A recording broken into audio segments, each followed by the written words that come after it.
DJ Sohel ওরফে মোরশেদ আহমেদ বাংলা চলচ্চিত্রের একজন দুর্দান্ত অভিনেতা এবং প্রযোজক। Hey Yossi, hey Yossiর বাচ্চা, hurry up, come outside. I don't have a time to wait for you. Cinema জগতে তিনি ইংরেজি ডায়লগ এবং ডেলিভারির জন্য বিখ্যাত।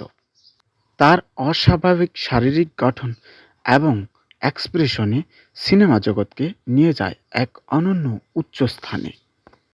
তার স্মার্ট লুক এবং অস্বাভাবিক দক্ষতা দেখে সিনেমা জগতে হাত ধরে টেনে নিয়ে আসেন মনোয়ার হোসেন ডিপজল।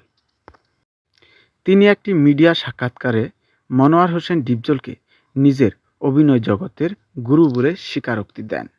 ডিজে সোহেল রানা বলেন, তিনি শুধু ঢালিউডেই নয় বরঞ্চ হলিউড সিনেমাতেও কাজ করেছেন। তিনি অভিনয় করা হলিউড সিনেমাটির নাম হলো দ্য আমেরিকান গ্যাংস্টার। এই সিনেমাটিতে এত হিরো ছিল যে কারোরই মুখ চেনা যাচ্ছিল না।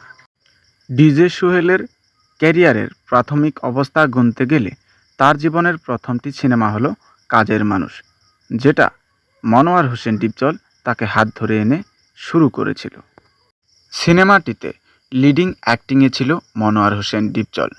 ওখানে ছিল মিজু আহমেদ, মিশা সওদাগর সহ অন্যান্য অভিনেতাগণ। সিনেমাটিকে প্রযোজনা করেছিলেন মনতাজুর রহমান আকবর।